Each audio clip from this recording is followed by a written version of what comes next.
आइए क्लास शुरू करते हैं इस टॉपिक का CV4 स्ट्रेटोस्फेरिक पोल्यूशन।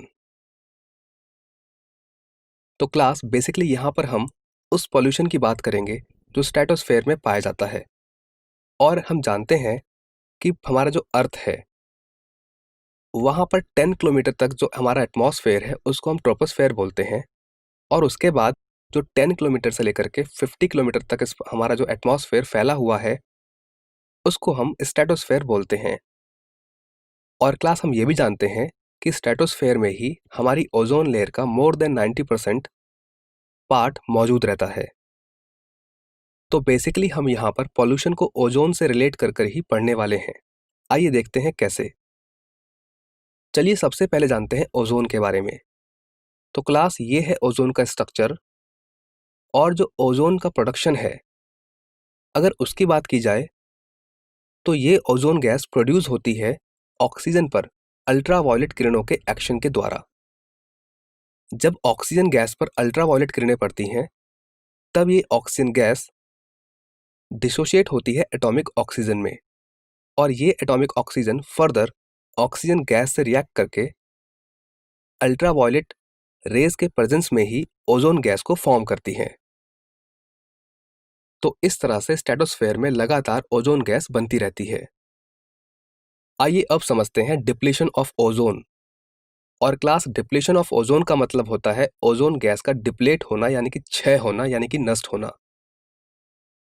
और यही है वो पॉल्यूशन जिसकी हम बात कर रहे थे। ओजोन गैस का नष्ट होना भी एक प्रकार का पॉल्यूशन है।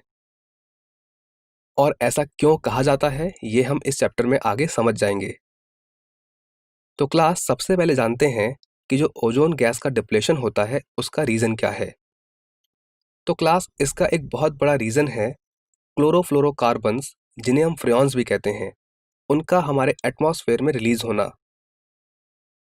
आइए देखते हैं कि क्लोरोफ्लोरोकार्बन्स किस प्रकार से रिएक्शन करके ओजोन को डिप्लेट करते हैं। तो क्लास ये है एक क्लोरोफ्लोरोकार्बन।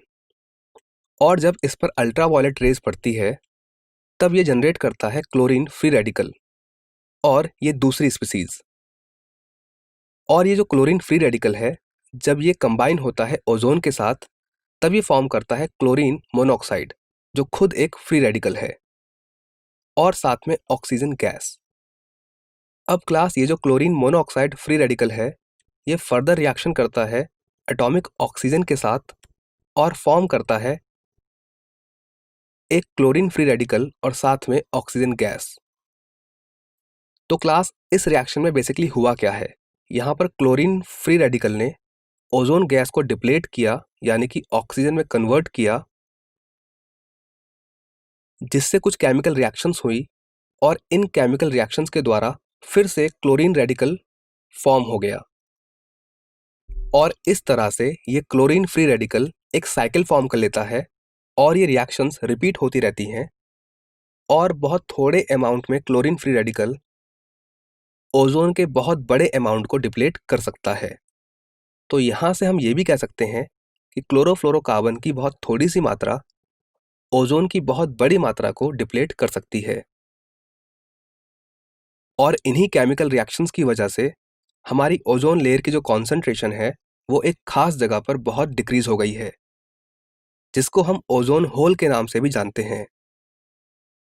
आइए क्लास अब बात करते हैं ओजोन होल के बारे में। क्लास क्या आप जानते हैं कि अंटार्कटिका में एक ऐसा रीजन मिला है जहां पर स्ट्रेटोस्फेयर में ओजोन की जो कंसंट्रेशन है वो बहुत ही डिक्रीज हो गई है। या यूं कहें कि उस पर्टिकुलर रीजन में ओजोन जो है उसका डिप्लेशन हो गया है बहुत बड़ी मात्रा में, जिसको हम ओजोन होल के नाम से जानते हैं। तो क्लास अब यहाँ पर एक क्वेश्चन अराइज होता है कि जो ओजोन होल है वो अंटार्कटिका में ही क्यों मिला है या वहीं पर क्यों फॉर्म हुआ है। तो क्लास इसका आंसर है अंटार्कटिका में पाई जाने वाली स्पेशल टाइप की एटमॉस्फेरिक एंड केमिकल कंडीशंस। आइए समझते हैं कैसे। पहले बात करते हैं समर सीजन की। हम बात कर रहे हैं अंटार्कटिका के समर सीजन की। तो तब क्या होता है कि ओजोन को डिप्लेट करने वाला क्लोरीन मोनोऑक्साइड रेडिकल रिएक्शन करता है NO2 गैस से और ये कन्वर्ट हो जाता है इसके साथ साथ वहां पर मौजूद क्लोरीन रेडिकल रिएक्ट करता है मीथेन गैस से और ये फॉर्म करता है मिथाइल फ्री रेडिकल और HCl गैस। तो क्लास इन रिएक्शन से हम ये देख सकते हैं कि ओजोन को डिप्लेट करने वाली यहाँ पर जो फ्री रेडिकल्स थे, यानी कि ClO फ्री रेडिकल और Cl फ्री रेडिकल, ये कंज्यूम हो रहे हैं और इसीलिए समर सीजन में जो ओजोन का डिप्लेशन है वो रुक जाता है या कम हो जाता है। अब बात करते हैं विंटर सीजन की।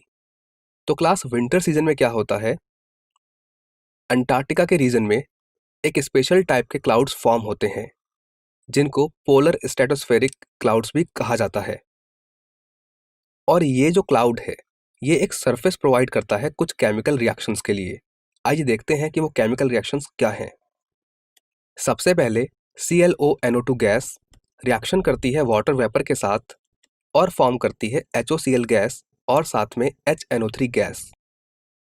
इसके बाद ClONO2 गैस ही रिएक्ट करती है HCl गैस के साथ और फॉर्म करती है Cl2 गैस और साथ में HNO3 गैस।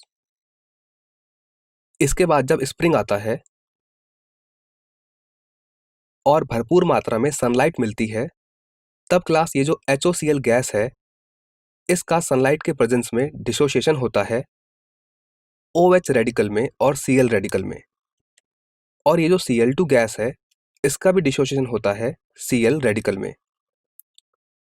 तो क्लास हम देख सकते हैं कि वापस से Cl रेडिकल फॉर्म हो गया है जो कि ओजोन के डिप्लेशन का मुख्य कारण था। और इस प्रकार से ये क्लोरीन फ्री रेडिकल फिर से चेन रिएक्शन स्टार्ट कर देता है जिससे ओजोन का डिप्लेशन फिर से बहुत तेजी से होने लगता है। आइए क्लास अब जानते हैं कि अगर ओजोन लेयर का डिप्लेशन होता है तो उसके क्या क्या इफेक्ट्स हो सकते हैं। तो क्लास इससे क्या होगा कि जो अल्ट्रावायलेट रेडिएशन है ये ट्रोपोस्फेयर में बहुत ज़्यादा आ जाएगा, यानी कि हमारे एटमॉस्फेयर के निचले हिस्से में जहाँ पर हम भी होते हैं। और इससे क्लास क्या होता है, स्किन एजिंग जैसी प्रॉब्लम्स, यानी कि स्किन की एजिंग उम्र से पहले ही हो जाती है। इसके अलावा कैटरेक्ट यानी कि मोतियाबिंद और सनबर्न। इसके साथ साथ ये जो अल्ट्रावायलेट रेज है ये फाइटोप्लैंक्टन्स को भी मार देती है और ये फिश को यानी कि एक्वेटिक लाइफ को भी डैमेज करती है।